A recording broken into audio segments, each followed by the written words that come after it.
Hi అండి, అందరికీ నమస్కారం. వెల్కమ్ టు రీతు వంటిల్లు. ఇవాళ మనం తయారు చేసుకోబోయే రెసిపీ చాలా టేస్టీగా సూపర్గా ఉంటుందండి. అదే అండి, మామిడికాయతో పులిహోర చేసుకుంటున్నామండి. అది చాలా టేస్టీగా ఉంటుందండి. రెగ్యులర్గా మనం చింతపండుతో నిమ్మకాయలతో చేసుకుంటాం కదా, ఇలా మామిడికాయతో కూడా ఒకసారి పులిహోరను ట్రై చేసి చూడండి. చింతపండు పులిహోర కన్నా చాలా టేస్టీగా ఉంటుందండి. ముందుగా ఈ మామిడికాయ పులిహోర తయారు చేసుకోవడానికి మనం 250 గ్రామ్స్ రైస్ని మెజరింగ్ బౌల్స్తో కొలుచుకొని తీసుకోండి. 250 గ్రామ్స్ రైస్ తీసుకున్నానండి నేను. ఈ రైస్ని 2-3 టైమ్స్ నీట్గా వాష్ చేసి పెట్టుకోండి. తర్వాత 1 కప్పు రైస్కి 2 కప్స్ వాటర్ అయితే కరెక్ట్గా పర్ఫెక్ట్గా సరిపోతుందండి. 1 కప్ రైస్కి 2 కప్స్ వాటర్ అయితే సరిపోతుంది. తర్వాత అలాగే 1 స్పూను ఆయిల్ని ఇంకా తగినంత ఉప్పుని వేసుకొని కుక్కర్ మూత పెట్టుకొని మీడియం ఫ్లేమ్లో 2 విజిల్స్ వచ్చేంత వరకు కుక్ చేసుకోండి. 2 విజిల్స్ వచ్చాక స్టవ్ ఆఫ్ చేసుకోండి. తర్వాత మీడియం సైజులో ఉన్న పుల్లగా ఉండే ఒక మామిడికాయని తీసుకొని శుభ్రంగా వాష్ చేసుకొని దానికి ఉన్న స్కిన్ అంతా పీల్ చేసుకోవాలండి. లైట్గా పీల్ చేసుకోండి. చూడండి, వీడియోలో చూపిస్తున్న విధంగా మొత్తం పీల్ చేసుకోవాలండి.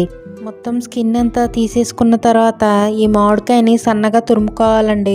చూడండి, ఈ వీడియోలో చూపిస్తున్న విధంగా తురుముకునేది ఉంటుంది కదండి, దాంతో సన్నగా తురుముకోవాలండి. 250 గ్రామ్స్ రైస్ తీసుకున్నాం కదండి. 250 గ్రామ్స్ రైస్కి 150 గ్రామ్ మామిడి తురుము అయితే కరెక్ట్గా సరిపోతుందండి. ఇదంతా తురుముకొని పక్కన పెట్టుకోండి. తర్వాత కుక్కర్ 2 విజిల్స్ వచ్చిన తర్వాత స్టవ్ ఆఫ్ చేసుకొని మొత్తం అంతా చల్లారిపోయేంత వరకు పక్కన పెట్టుకోండి. మొత్తం రైస్ అంతా చల్లగా అయిపోవాలండి. తర్వాత 1/2 కప్పు పల్లీలు, 4 పచ్చిమిర్చి, 4 ఎండుమిర్చి, 1 స్పూన్ ఆవాలు, 1 ఇంచు అల్లం ముక్కలు, 2 స్పూన్స్ పచ్చిశనగపప్పు, కరివేపాకు తీసుకోవాలండి తాలింపుకి. తర్వాత కుక్కర్ మూత తీసుకొని ఈ రైస్ అంతా ఒకసారి కలుపుకొని ఒక పళ్ళెం తీసుకొని అందులోకి ట్రాన్స్ఫర్ చేసుకొని మొత్తం రైస్ అంతా చల్లారబెట్టుకోండి కలుపుకొని. స్టవ్ ఆన్ చేసుకొని ఒక ప్యాన్ పెట్టుకొని 1/2 కప్పు ఆయిల్ వేసుకోవాలండి. ఆయిల్ వేసుకొని ఆయిల్ వేడైన తర్వాత మనం పెట్టుకున్న పల్లీలు ఉన్నాయి కదండి, ఆ పల్లీలను వేసుకొని మీడియం ఫ్లేమ్లో దోరగా ఫ్రై చేసుకోవాలండి. ఇవి వేసుకున్న తర్వాత కొంచెం వేగాక అందులోనే పచ్చిశనగపప్పు ఉంది కదండి, ఆ పచ్చిశనగపప్పును కూడా వేసుకొని ఫ్రై చేసుకోండి దోరగా. ఇవన్నీ బాగా దోరగా ఫ్రై అయితే టేస్ట్ బాగుంటుందండి. తర్వాత అందులోనే ఆవాలు వేసుకొని చిటపటమనేంత వరకు ఫ్రై చేసుకోండి.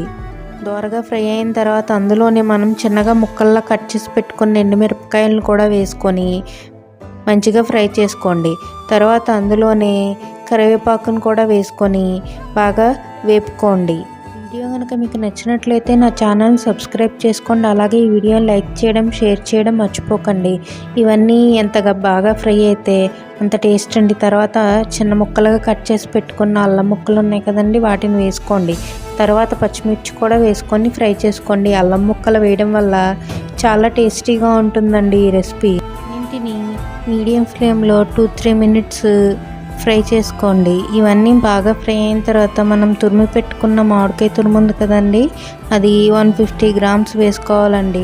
150 గ్రామ్స్ అయితే 250 గ్రామ్స్ రైస్కి కరెక్ట్గా టేస్ట్ సరిపోతుంది, బాగుంటుంది.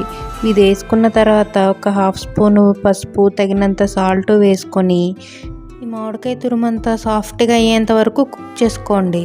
ఇది సాఫ్ట్గా అవడానికి 4-5 మినిట్స్ టైం అయితే సరిపోతుందండి. ఎక్కువ టైం అయితే ఏం పట్టదు. ఇది అడుగంటకుండా కలుపుకుంటూ ఉండాలండి మధ్య మధ్యలో. మామిడికాయ పులిహోర రుచి మాటల్లో చెప్పలేమండి, అంత కమ్మగా ఉంటుందండి. ఇది చేసుకోవడం చాలా తేలిక, ఇంకా అంతే రుచిగా ఉంటుందండి. చూడండి, ఈ విధంగా కలుపుకుంటూ 4 మినిట్స్ కుక్ చేసుకోండి. కుక్ అయిన తర్వాత స్టవ్ ఆఫ్ చేసుకొని పూర్తిగా చల్లారబెట్టుకోండి. తర్వాత ప్లేట్లో ఉన్న రైస్ కూడా పూర్తిగా చల్లారిపోయిన తర్వాత మనం తయారు చేసి పెట్టుకున్న మ్యాంగో పేస్ట్ ఉంది కదండి, ఈ మ్యాంగో పేస్ట్ని ఆ రైస్లోకి ట్రాన్స్ఫర్ చేసుకొని మొత్తం రైస్ అంతా పట్టే విధంగా కలుపుకోవాలండి. పూర్తిగా మొత్తం రైస్ అంతా కలిసేంత వరకు కలుపుకోవాలండి. కలుపుకోవడం కంటే చేతితో కలుపుకోవడం వల్ల మొత్తం అంతా రైస్ ఆ ప్యూరీలో బాగా కలిసిపోతుందండి. చూడండి, ఈ విధంగా చేతితో కలుపుకోండి. తర్వాత ఉప్పును మాత్రం మీరు రైస్ కుక్ చేసుకున్నప్పుడు ఇంకా మ్యాంగో ప్యూరీని తయారు చేసుకున్నప్పుడే ఉప్పు కరెక్ట్గా సరిపోయిందో లేదో చెక్ చేసుకొని వేసుకోండి. ఇప్పుడు వేసుకుంటే ఉప్పు కలవదు కాబట్టి అప్పుడే కరెక్ట్గా చెక్ చేసుకొని వేసుకోండి మీ రుచికి తగినట్టు. చూడండి ఈ విధంగా మొత్తం ప్యూరీ అంతా అన్నంలో కలిసిపోయేంత వరకు కలుపుకోండి. చూడండి ఎంతో టేస్టీగా ఉండే కమ్మగా ఉండే మ్యాంగో పులిహోర రెడీ అయిందండి.